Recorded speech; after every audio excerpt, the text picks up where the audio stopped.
York City, it's almost midnight, and the theaters west of Broadway are turning out their lights. One theater is going to remain dark for several weeks. For tonight, after 300 performances, Gordon Dunning, the eminent producer, has rung down the final curtain on another great success. In his office, adjoining the upper balcony, Dunning has a visitor, his celebrated star, Valerie Stanton. But you're being ridiculous, Valerie. Just answer my question, Gordon. Did you give that story out to the newspapers? Well, of course I did. I said you were turning down Gunther's offer. Your next play would be from me, as usual. Then you'll retract it. Look, Valerie, if that play means so much to you, I'll get it away from Gunther. We'll do it together. We're never going to do anything together again. It isn't the play, it's Michael Morell. Yes. I'm going to marry him. Marry him? It isn't funny, Gordon. I happen to be in love. And what about me? I picked you up a nobody. I taught you how to walk and dress and act. I taught you how to get on top of this dog-eat-dog world. You've something I've created, and I won't let you go. Maybe that's love, too. I don't know. Right now, it's hate and contempt for your stupidity. I've had to knock a lot of silly ideas out of your head in 10 years' time, and if you don't Gordon, think I'll do... are you going to issue that retraction? No. No, I think I'll issue a confidential statement to Morell. I have an excellent and somewhat morbid imagination. You're out of your mind. I don't doubt it. I get a little crazy whenever you're out of my sight. I might even kill you. Only why kill you when I can kill whatever attraction you have for Morell? That's smarter. You can't get away with lies. He won't believe you. I'll tell him things about you he'll never forget. Now, please. Tell Morell you'll never see him again because you really love me. Oh, come on, Val. Let's forget it. Put your arms around me. Admit that I'm... Go. Val, I'm warning you. If you walk out of here alone, I'm going straight to Michael Morell. I'll tell him things that'll make him wish he'd never seen you. Keep away from me. Things that'll make him sick every time he thinks of you. Let me go. You'll never have Morell or any other man as long as I... Stop it! Stop it! Oh, hello, Miss Val. You all alone? Did Mr. Dunning come with you? No, he'll be along later. Well, we sure closed the show in style tonight, didn't we? Maybe now we can have that vacation we've been... Miss Val, is anything wrong? I'm so tired, Nancy. Then see that you send Mr. Dunning home early, Miss Val, and you get some sleep. Anything you want me to do? No. I'll just lie down for a moment. Good night, Miss Val. I killed Gordon. I killed him. They've found him by now. They're coming for me. They must know I did it. They must know I... But do they know? No one saw me go up there. And when I came down, I went straight to my dressing room. No one saw me until I came out of the dressing room. They don't know who did it. Maybe they'll never know who... I'll get it, Miss Val. No, I'll answer it. Hello? Oh, Michael. Yes, I'm all right.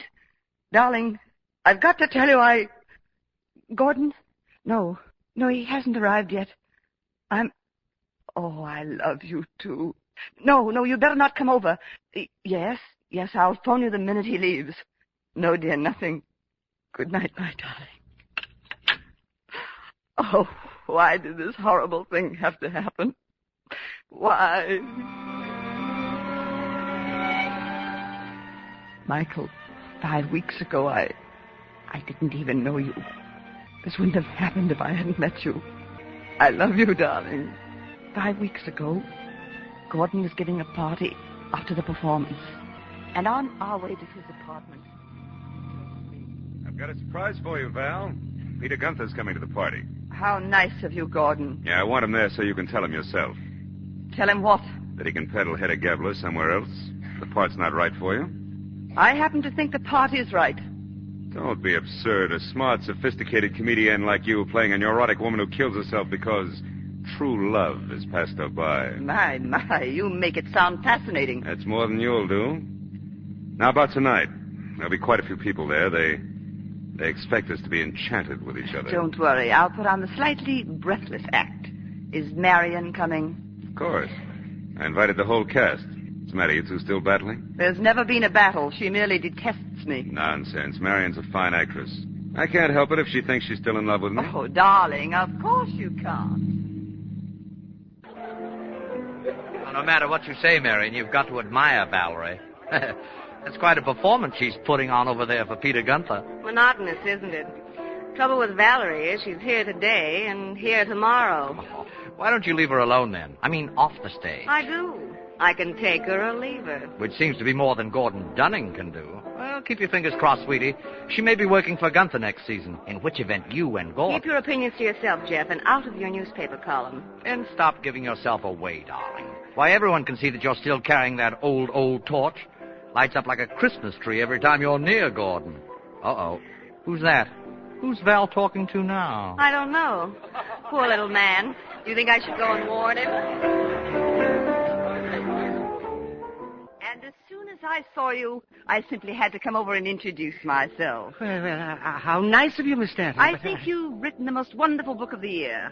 Have you ever thought of dramatizing your novel? Well, I'm hardly in a position. Of course you are. And that's exactly what I think. I beg your pardon. I know it's none of my business, but I'm afraid you're talking to the wrong man. What do you mean? You're talking about Mr. Putnam's book. Of course I am. Mr. Putnam's in the other room at the bar. This gentleman's Mr. Crouch, his agent. Well, I've been trying to tell you, Miss Stanton. Oh, Mr. Crouch, forgive me, but do tell Mr. Putnam how I feel about it. Yes, I will indeed. Yes, I'll tell him right away. Thank you. Are you grinning at me? Of course not. I also have great difficulty remembering names at a party. Thank you. I don't believe we've met Mr. Morrell. Michael Morrell. How do you do? And may I ask your name? I am Valerie Stanton. Delighted. And what do you do, Miss Stanton? Did you say what do you do or how do you do? Oh, did I say something I shouldn't? I am an actress. How charming. And are you a good actress? Promising. Well, that explains why I've never heard of you. I don't go to the theater nowadays. Oh, too many drafts, Mr. Mortimer? Morrell. No, it's just that I prefer my emotions straight, not wrapped up in ribbons and cellophane as they are in the theater. Oh, I see. A realist. Don't you ever take them off, or aren't you staying? Take what off? Your gloves. Oh, no. No. Actually, I'm never without them. Really? I had a friend like that. He was hardly ever without his gloves, too. Tommy Belcher, middleweight champion of England for 2 years. Do you like boxing? I've never been so tempted to try it. Who brought you here? Another old friend of mine, Peter Gunther. He dragged me away from an exciting game of chess. Oh, Gordon. Yes, Val? Oh, here's someone you must meet. He's never heard of me. You. And he's also a member of the Anti-Theater Guild. Mr. Morrell. How do you do? I'm Gordon Dunning. What's this about the Anti-Theater Guild? Well, as a matter of fact, Miss Stanton's just changed my entire attitude to the theater. Well, do you mind if I run along? Thank you for a very pleasant party. Oh, but it's hardly begun. See you at lunch tomorrow, Miss Stanton. What? 1:30 at the Chatelaine. Don't be late. Who the devil is... And why did you make a date with him? You know we're having lunch with McCormick tomorrow? Oh, what'd you say? I said you know we're having lunch... Yes. Cancel it, Gordon. Thank goodness the mob's gone. I think I'll run on home myself, Gordon. In a minute. How did Gunther take the news? I didn't tell him. I want to do that play. In heaven's name, why? Because I want to find out if I'm good enough to do it. Well, for your information, you're not. And one rehearsal will prove it to you. Well, I've a right to find that out for myself. I've let you dominate me and tell me what I can and cannot do until I've lost myself completely. I've made you one of the biggest stars on Broadway. It isn't that I'm not grateful to you, Gordon. No, but you're convinced you don't need me anymore. Is that it? Now that you've put it that way, yes. Oh, no. You don't snuff out 10 years of my life with a snap of your fingers. You don't know me as well as you think you do. Maybe that works both ways, Gordon. Good night. I'll see you tomorrow. At lunch. I think we settled that. I'm having lunch tomorrow with Michael Morrell. I was late for lunch, Michael. Purposely late. My little revenge for some of your remarks at Gordon's party. But then as we sat there talking, I forgot for the first time in years that I was an actress. It was so wonderful just to be myself again. Not to have to be on guard. To listen to you about your work, building and architecture. And to realize that I was falling in love with you. After that, we saw each other almost every day. And then one night in my dressing room... 2 curtain calls tonight, Miss Val. I guess that means we're in a hurry to leave. You're a bright girl, Nancy. Out every night this week. We must certainly think that Mr. Morrell is something special. Think we'll get married this time, Miss Val? Well, when we get married, Miss Nan, you'll be the first to know it. Hello, Nancy. Oh, hello, Mr. Dunning. Well, you certainly raced through the third act, Val. I know we close tomorrow night, but you still owe your bedazzled public $4.80 worth of decent acting. Somebody picking you up? That's right. I ran into Gunther this morning. He's very excited about your debut next season in the world of heavy drama. So am I. Of course, I hated to dampen his enthusiasm. But I thought it only fair to tell him he'd be very foolish to count on you. Good night, Val. Nancy, Yes, Miss Val. tell Marion Webster I'd like to see her. Now, Miss Val? Yes, now, right away. You said you wanted to see me. Of course, I dropped everything. Marion, you've been seeing a good deal of Gordon this past week, haven't you? Only by default. You've been so busy. I realize you hate the sight of me. Well, I'm going to be perfectly honest with you. You must be desperate.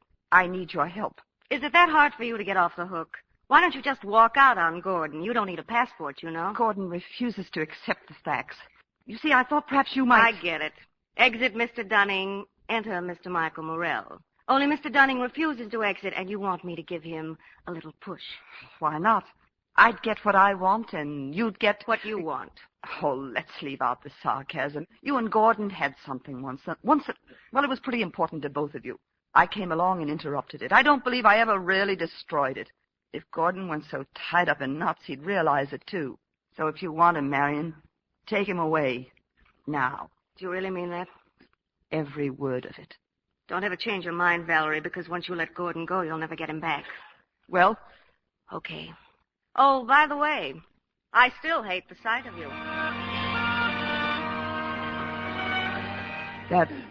That was last night, Michael. And then you came for me and brought me home. We were here in this very room. And you told me that you loved me. Loved me. I told Gordon I wanted to see him tonight. I asked him to come here after the performance. I wanted to tell him once and for all that he and I were through. That I was going to marry you. The show was over. I was in my dressing room when Nancy brought in the early editions of tomorrow morning's newspapers. And I saw the story that Gordon had given out. That I had turned down Gunther's offer. That I was remaining with him. I went upstairs to his office. I begged him to retract the story. And then he threatened to tell you those lies. That he and I... Oh, he was out of his mind. He started to choke me. There was a little statue on the table. I grabbed it.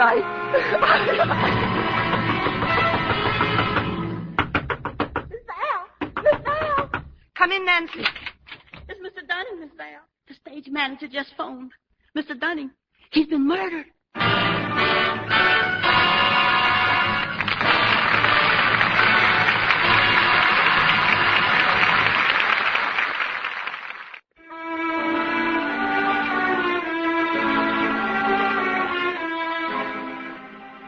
It's been a long night for Valerie Stanton, guilty of a murder she never intended to commit. But as the passing hours mount and she begins to regain something of her customary composure, Valerie realizes that no one saw her go into Dunning's office or return to her dressing room. She doesn't know, of course, what the police may have discovered, but she'll soon find out. For Captain Danbury of the Homicide Bureau has asked everyone connected with Dunning's play to assemble on the stage of the theater. How do you do, ladies and gentlemen? I'm Captain Danbury. I trust you'll bear with me in what may seem an unnecessarily prolonged and somewhat discourteous procedure. Is everyone here, Sergeant? Everyone except Marion Webster, sir. Oh, yes. I regret to say Miss Webster's in a hospital and in no condition to be questioned. Now then, suppose we start. Mr. Paul Banton, you're a member of the cast. Well, I was. As you know, the play closed last night. Did you see anything last night that might be considered unusual? Anything at all? No, nothing. Your dressing room is near the door to the auditorium. You'd have seen anyone coming through that door. Yes, I imagine so. Well, did you? No. Thank you. Mr. Ernest Boyle. Yes, sir. Mr. Boyle, you were Mr. Dunning's stage manager. I've worked for Mr. Dunning for 9 years. Now, if you don't mind, I'd like to know what you did last night and what you may have seen. Well, we must have had 7 or 8 curtain calls, you know, with the show closing it all. Well, anyway, after the house lights went up, the first thing See, whom haven't we heard from, Sergeant? Miss Ryan, Mr. Soper, and Miss Stanton, sir. Getting back to our stage manager. Mr. Boyle, you said about an hour ago that you walked to the stage door with Miss Banton and Miss Crane and said goodbye to them. Yes, sir, I did. Then where did you go? Then I poked my head in Miss Stanton's dressing room. How long after the final curtain would you say that was? I don't know. Half hour, maybe. Miss Stanton was in her dressing room. Yes, sir. I told her the car was here, and she came out. So Miss Stanton came out, and... Jimmy and I were leaving. We stopped Miss Stanton right here on the stage. That's Miss Ryan, Captain. Who's Jimmy? That's me, sir. I'm a friend of Miss Ryan's. I came to pick her up. You were saying, Miss Ryan? I wanted to introduce Jimmy to Miss Stanton. He was dying to meet her. I can't say that I blame him. You did meet her? Yes, sir. Thank you. Mr. Barney Sober. Yes, sir. Mr. Sober, you are employed here as a porter? Yes, sir. Mr. Morgan mentioned before that you were in the lobby of the theater after the performance last night. There's a lot of cleaning up after a performance. Now, the only way of reaching Mr. Dunning's office, I understand, is to walk up the stairways on either side of the lobby. Is that correct? Yes, sir, that's right. You must have been working near those stairways. Mr. Sober, I want you to think most carefully. Did you see anyone going up or coming down? Yes, sir, I certainly did. Who was it? It was Marion Webster. Please. Miss Stanton? Yes, Captain? Your actions after the performance are all accounted for. You were in your dressing room until Mr. Boyle took you to your car. But now about Miss Webster. You've known her for some time. Yes, she's appeared in several of Mr. Dunning's productions. What I'm trying to determine is whether or not Miss Webster was her usual self last night. I think she was. At least I didn't notice anything at all unusual. Well, I did. Why don't you ask me no questions? You're Pansy DuPont, aren't you? Who told you to come here? He did, the flatfoot, and he's right. Thought you might like to question her. Pansy sells newspapers, sir. Hangs around the theater quite a lot. It seems the guy at the stage door let her in every night. She'd bring the morning papers to Miss Stanton and Mr. Dunning and a couple of others. And I seen every single person who left through that stage door last night. And through the main door, too. Your powers of vision must be remarkable, Mr. I said I seen everybody. And that don't include the Webster dame. And why not? On account of she was too busy upstairs conking Mr. Dunning over the head. Madam, you will please restrict yourself to what you really saw. You want facts? Okay, I'll give you facts. It was a case of a broken heart, and she bumped him off. Captain, we're all very tired. I wonder if we could break for lunch. How thoughtless of me, Miss Stanton. My apologies. I believe I have all the information I need. From now on, ladies and gentlemen, you'll get in touch with you individually. Thank you so much for your patience. Oh, Miss Stanton. Yes? I wonder if you can spare me a moment. Why, yes, of course. Oh, your glove? Oh, thank you. I must have dropped it. Valerie Stanton and her velvet gloves. The trademark of your art, Miss Stanton. An art to which you've contributed so much. Thank you. You see, I've seen every play you've ever done. Down there is where I usually sit row E on the aisle. That allows me space in which to maneuver my rather mountainous bulk. Well, I was about to go on my vacation when I heard the dreadful news. Gordon Dunning, the great producer, murdered. Tragic. Still more tragic is the fact that it involves all the gifted people who have given me and countless others escape from sordid reality such as this. Miss Stanton, I found 2 envelopes in Mr. Dunning's office upstairs. One of them addressed to Miss Marion Webster, the other to you.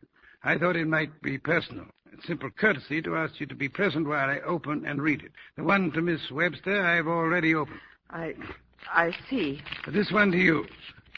Val, my dear, once again I offer you my deepest gratitude for all you've done. You know I'd been lost without you. I can only hope that our next year will be as wonderful as all the others, and that together we'll go on and on. Forever yours, Gordon. And the note to Marion? The sentiment addressed to Miss Webster, unfortunately, was quite different. We found her last night, huddled over Dunning's body in a state of acute shock. Speechless, dazed, completely without a reason. Oh, no. Mr. Dunning was killed by blows from a statuette. Miss Webster's fingerprints were on it. But surely you don't think that Miss Webster... No, did Sergeant Oliphant tell you that Mr. Morrell is waiting for you? Yes, he did. Allow me to take you to him. There'll be all sorts of reporters at the stage door. I'll let them pounce on me while Mr. Morrell whisks you home. You've been most gracious. I know what a shock this has Those been, but... questions, Michael. They went on and on. This Captain Danbury, do you know what he thinks? Do you know what they all think? That Marion killed Gordon, but she didn't do it. She didn't. Why are you so sure, dear? Well, because she loved him desperately, that's why. Well, she'll have plenty of time to prove her innocence. She won't stay in a state of shock forever. No, of course not. That's right. How long do people remain in that condition? Sometimes hours, or weeks, even months. It all depends. That's a terrible thing for an innocent person. Darling, let the police worry about that. But what about us, Michael? This horrible thing, what does it do to us? What could it do except bring us closer together? You've got to face things as they really are, Val, and I'm here to help you.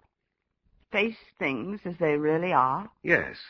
First of all, Dunning's lawyer called. You've been made executrix under his will. Oh, no. No, that's not fair. I can't do it. I won't. But the lawyer will attend to all the details. All you have to do is go through a few papers, sign things, that's all. I don't want to do a thing like that. I couldn't. Darling, don't you think I know how you feel? You told me what Gordon Dunning once meant to you. But more than that, you've told me what I mean to you now. I want you to marry me, Val. Now, right away. Oh, no. I guess I didn't say that very well. Darling, I love you. I adore you, and I want you... Michael, I can't. Not now. All right, not now. Then tell me when. Those papers you said I'll have to go through. Things at his office, probably some in his apartment, too. I'll phone his lawyer, see that you get the keys. I'll start in the morning. The sooner I get it over with. Of course, darling. Good morning, Miss Stanton. Good morning, Sergeant. Is it all right if I go up to Mr. Dunning's apartment? Well, go right ahead. I'm just here in the lobby to keep the idle curious awake. Thank you. The servants? I believe they all left last night, miss. Well, I shouldn't be very long. Thank you very much. Gordon's desk. Letters I wrote to him. What if he kept them? What if the newspapers were to... Michael. Oh, Michael, what have I done to you? I can never marry you. I killed him, Michael. I killed Gordon. A diary. Gordon's diary. Why, but I never... Miss Stanton. Oh... How nice to see you again. Captain Danbury. Oh, I must have startled you. Forgive me. I've been upstairs here in Mr. Dunning's bedroom, just looking around. I found this book at the bedside table, Hedda Gabler, by Heinrich Ibsen. Well, Miss Stanton, you look a little more rested today. Thank you. I wouldn't have come here, of course, only that I have been... Executrix of the will. Yes. Yes, I know. That's not a very pleasant business. You know you did startle me. I didn't think anyone was here. Please, if you'd rather be alone. Oh, no. I feel much better with you around. All these wonderful things he had. Just look in this souvenir case. The locket Sarah Bernhardt wore in the Glon. The dagger from Barrymore's helmet. And this velvet glove. Why, it must have been one of yours, Miss Stanton. Yes, it is. Have you heard how Miss Webster is today? Her condition is the same. I still haven't been able to question her. Excuse me, please? Oh, yes? I noticed before that Mr. Dunning had a diary. Oh. Ah, yes. Well, I'd better take it with me. I never knew that Gordon kept a diary. Really? I don't mind telling you. I wish it didn't exist. I suppose my name runs all the way through it. I suppose so. But I so want to protect Gordon. You know, his reputation. Naturally. If I were in your place, I'd want to do exactly the same thing. Yes. Well, I hope you'll do your best to see that anything embarrassing is kept confidential. Miss Stanton, I always do my best. Some more coffee, sir? Please. Oh, Herbie, you waited on Mr. Dunning last Saturday, didn't you? The night of his death. Yes, sir. He dined here, I believe, before going to the theater with Miss Webster. Yes, I always waited on Mr. Dunning.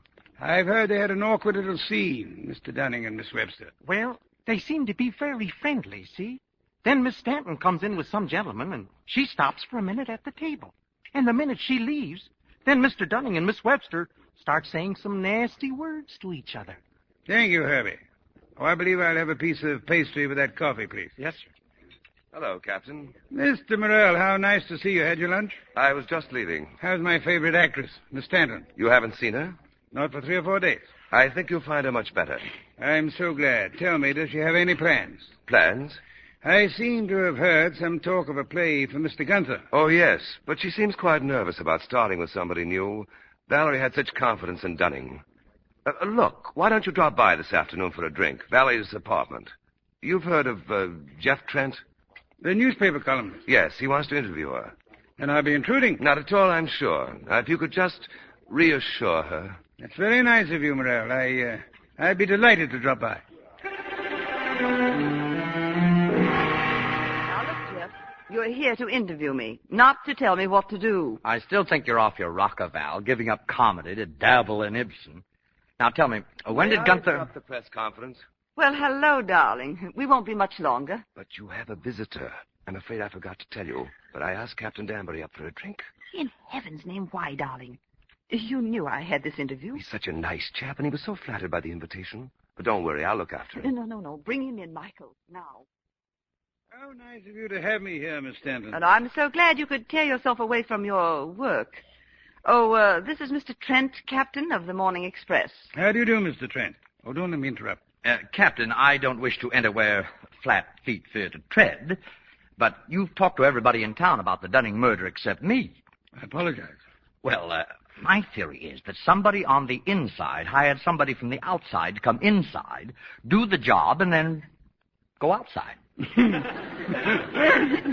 Yeah, we thought of that. Oh, you did?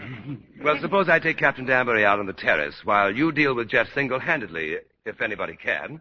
Come along, Captain. What's the copper doing here, Val? I'm sure I don't know. Hmm.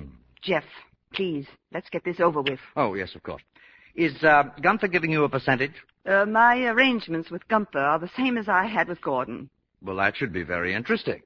Now, what about the rest of the cast? Well, I hope that Gunther, that he'll, what are they talking about out there, Michael and Captain Danbury? Well, I wasn't listening. Were you? They're talking about Gordon. Well, so was everyone else in town. Jeff, I'm sorry. We'll have to do this another time. Oh, but now look. I'll be starting rehearsal soon, and then we can have lunch regularly, and I'll tell you everything you want to know. You don't mean that, but under the circumstances. Thanks, Jeff, and I will make it up to you, really. Why is Danbury here? He's found out something. What's he telling Michael? What's he saying? And again, Mr. Morrell, she may be affecting all this just to conceal her guilt. It's possible, I suppose. After all, she is an actress. Still, she might have done it in panic. Curious thing about this murder is the nature of it. From what Val tells me, Marion has a patient, calm disposition. Marion. I understand that, but faced with a situation... Michael's right, Captain Danbury. Val! Well, where's Trent? Oh, gone, thank goodness. No, Captain. Marion had no more to do with this murder than I did. As a matter of fact, I could have done it. You? Yes. And I think I could build a much more convincing case against myself than circumstances have built against Marion. Go ahead, convince me. And me. Well, let me see. I went to my dressing room. Yes, but I didn't stay there. I went out into the empty theater, up the stairs to Gordon's office. I went in, picked up the statue, killed him, and then came back. Came back? How? Down the same stairs? Yes, of course. And nobody saw you? Luck. Sheer luck. Well, that's possible, isn't it, Captain? Yes, anything is possible. And then? Well, I returned to my dressing room in a perfectly normal manner. It was closing night. Everyone was saying their goodbyes, and nobody noticed me. Well, Captain, why haven't you placed me under arrest? Because you've left out one detail. Oh? The motive. The motive. Oh, yes. Well, I seem to have forgotten that somewhere along the way. There you are. There has to be a why, Miss Stanton. People kill out of love or hate out of fear or rage. No, my dear. I'm afraid no jury would ever convict you. Unless you confessed. Confessed? Well, I must say that Oh, Nancy, we're out here. Oh, excuse me, Miss Val. Telephone call for Captain Danbury. Oh, excuse me. You can take it over here, Captain. Tired, darling. A little? You haven't forgotten we're having dinner with Gunther. Shall I call up and cancel? No, don't. I'll change as soon as Captain Danbury leaves. Darling, I'm glad you brought him here after all. There's something about him that I'm so sorry. I'm afraid I must go. Your office? No, that was the hospital, Miss Webster's doctor. She's no worse. On the contrary, she's improving at last. Now I can talk to her. Goodbye, Morel. Thank you so much for your hospitality. Oh, Captain. Yes? Marion, please tell her for me that I wish her all the luck in the world.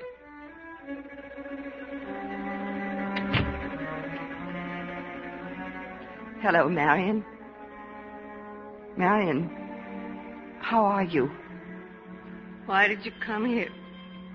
I wanted to talk to you. To find out myself how you are.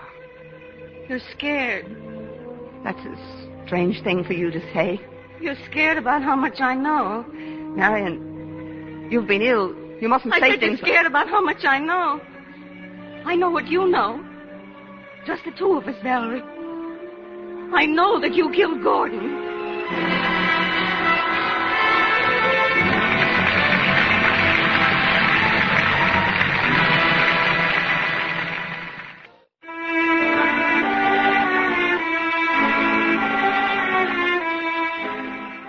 It's a moment later, and in the hospital room, Valerie, stunned and horrified, hears Marion Webster accuse her of Gordon Dunning's murder. You killed Gordon. But you don't have to worry. They found me in his office and my fingerprints on the statue. You see, I don't wear velvet gloves. They won't believe anything I say. But they will, Marion. They will. They'll find me guilty. You'll get away with it. Gordon's out of the way. Great career. New man. Tell me, how are you going to buy off your own conscience? But I've told the police, the press, everybody that I don't believe you did it. How nice of you. But it doesn't matter when you've got nothing to live for anymore. Don't talk like that, please. It's funny, really. Gordon made me lonely, miserable. He made you cold and vicious, a woman who can kill and keep quiet. I'd better go. Yes, Valerie, run along. And keep on running so that you'll never have to face the truth. Oh, don't be afraid. I won't stop you. If you had any decency, you'd face it yourself, but you're rotten all the way through. Now get out! Why, Miss Stanton, do come in. Sit down, please. Captain Danbury, I can't imagine what brings you to my office. About Marion Webster. Excuse me. I want... Hello? Yes? Will you listen to me? Be quiet, please. When? Yes, I will. Thank you. I've just come to Marion. And I want to tell you that... No. I want to tell you Quiet. that Miss Stanton, Marion Webster has just committed suicide. No. No. She didn't kill herself. No.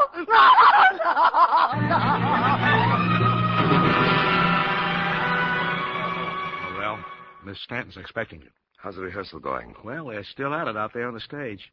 Mr. Gunther decided to run through the final scene again. Going any better? You'd think it would after 3 weeks. I don't know, Miss Stanton seems so nervous.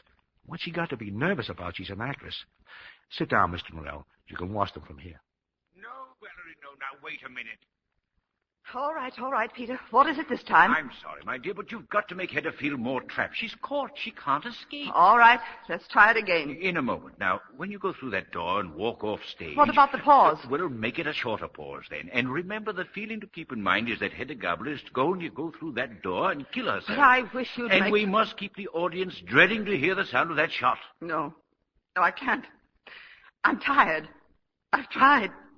I'll never be able to play this part to suit you or myself. Never. Valerie, you can play it, my dear. You've proved it 12 times. Now, please, just once more. Oh, all right. Anything. We'll do it again. Places, please. We'll try it again from Hedda's entrance. Gunther's right, Ernie. She can be great in this. Well, we'll soon find out. We open tomorrow night. Nancy, why didn't you wake me sooner? Did Mr. Morel telephone? Oh, yes, Miss Val, but he said not to disturb you. Now, why don't you lie down again? Because I can't rest. I'm going to the theater. But it's too early, Miss Val. Please get my things. I'll never get through this opening night. I know I won't. Oh, yes, you will. You've lived through many an opening. Right now, I can't think of a line. Not a line. Here's your purse, Miss Val. Oh, and your gloves. Those gloves.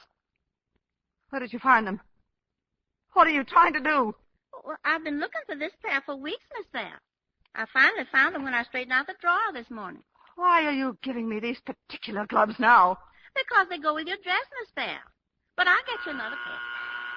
I'll answer it. Captain Danbury. I'm sorry to call at this late hour, Miss Stanton. But I was just about to leave for the theater. Opening night, so full of excitement and nervous anxiety. I understand how you must feel. How about this black tie, Miss Val? No, thank you, Nancy. These will do perfectly after all. Very Stanton and her famous gloves. Well, Captain? I came here to let you know that the case is closed. Closed? But I thought the police didn't like to close a case unsolved. We don't. But since the evidence pointed to Miss Webster's guilt, and since she's dead... I see. Then everyone else has been cleared. Completely. No more questions? No more investigations? Nothing. Oh. Well, as long as you're here, there's one thing that you haven't told me. What was in Gordon's diary? Nothing that the newspapers need ever see. He adored you, Miss Stanton. You were the most wonderful woman who ever lived. Well, I suppose I won't be seeing you again. Oh, but I'll be seeing you tonight, Miss Stanton. My usual seat. Row E on the aisle. Oh, darling, I'm so glad you're here. Sorry I couldn't call for you. It doesn't matter. You're here now. Valerie, anything wrong? Everything's wrong. I'm all nerves. Oh, why did Gunther want to open the play here? Gordon's theater, it's too full of memories and echoes. No wonder you're nervous. Opening night and the closing of the case. Oh, you've heard from Danbury. It's wonderful news, isn't it, dear? Yes. Yes, it is. Now we can really be together. You'll marry me right away, this weekend. Yes, Michael. Oh, now, wait a minute. Surely you can say it with a little more enthusiasm. Oh, I'm sorry, dear. It's just that it's all such a shock. My proposing again? The case closing so suddenly. Well, it's over now, and you're coming out on the stage tonight and giving the best performance of your career. Do you really believe that? Yes, because you're no longer afraid. Afraid? I mean, of the play. Are you sure that's what you mean? Of course, darling. Oh, no. You meant I was no longer afraid for myself. You believe I killed Gordon? Well, how long have you known? Does it matter? Why didn't you tell me? Why didn't you say something? I was waiting for you to tell me. I love you, Val. Couldn't you believe enough in my love to trust it? What did I ever do or say that made you think I did it? It was nothing you said or did. The fact I played it well, don't you think, Michael? Even Danbury had to give up. Stop it, And on Val. top of it all, Marion killed herself so conveniently for me. You didn't count on that, did you, Michael? I know I didn't. Well, why don't you ask me why I killed him? Or have you guessed that, too? Perhaps I have. It's almost funny. I went to such ends to hide everything from you. Darling, don't talk. You're too mixed Oh, up. no, I'm not. I've lived with this thing for a long time, Michael. With the knowledge that I killed a human being. I brought destruction to another. You've twisted your guilt all out of proportion. Your crime, Val, is being afraid to share it, not only with me, but with society at large. You can't hide a thing like that, or eventually it will destroy you. Oh, my conscience and I have become pretty good friends. I may even learn to live with it. You'd better go now, Michael. If you want, Val. But pushing me out of your life won't be the answer. Maybe you're right. But I guess I'm going to have to deal with this in my own way. Well, this is going to be the greatest night of your career. Good luck, my dear. Take up the foots. Take the house lights out. Thank you, Peter. Curtain going up. Looks like you've got a hit on your hands, Mr. Gunther. Well, oh, thank you. I think you may be right. She's proving your faith in her. She certainly is. Well, just one more act. I'm not too familiar with Ibsen, Mr. Gunther. In the last scene, Hedda kills herself, doesn't she? Yes, she shoots herself. There's no chance that the gun she uses, I mean a real bullet. What did you say? I'm being absurd. Nothing, Gunther, nothing. excited, Miss Val. The greatest opening night we've ever had. Nancy, give me that pen, please, and a piece of paper. Yes, Miss Val. Oh, and I want you to find Captain Danbury and bring him backstage. He may be in the lobby. If not, you'll find him in row E on the aisle. But shouldn't you wait till after the show, Miss Now, Val? Nancy, please, and hurry. There isn't much time. Yes, Miss Val. Captain Danbury. I killed Gordon Dunning. Motive, fear. Valerie. Stanton, how nice of you to have me backstage. I thought you might enjoy seeing the last act from the wings, Captain. It's a wonderful night, wonderful. Oh, and perhaps you may like to have these. Stanton, your gloves? 2 minutes, Miss Stanton, 2 minutes. Excuse me, please, Captain. Places, everybody, places. Last act. It will give me immense pleasure, dear Hedda. No, thank you. I'm a little tired. Hello, Captain. I think I'll go Oh, inside Mr. and Morel. lie down. What are you doing backstage? Miss Stanton's invitation. I've never seen a play from the wings before. Oh, you've dropped something? Here, a slip of paper. It must have fallen out of one of these gloves. A note, Captain. Is Valerie writing you notes? Well, what did she say? Later, Morel, later. We're missing the dial-up. But how am I to get through the evenings here? Oh, I dare say Judge Breck will be kind enough to keep you company. Every blessed evening, Hedda, and with all my heart. We shall get along famously. We two. Don't flatter yourself, my dear Judge. That's it, Eddie. Bring it down. Bring down the curtain.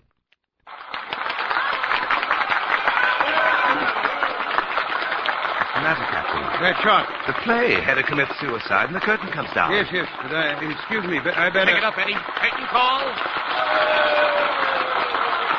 How stupid of me. Why, she's bowing to them out there. She's smiling. Okay, Eddie, take it down. Miss Stanton, please don't walk away. That applause. Captain, I'm ready to go with you now. Wait. Mr. Boyle. Yes? Bring up the curtain once more, Mr. Boyle. Once more for Valerie Stanton.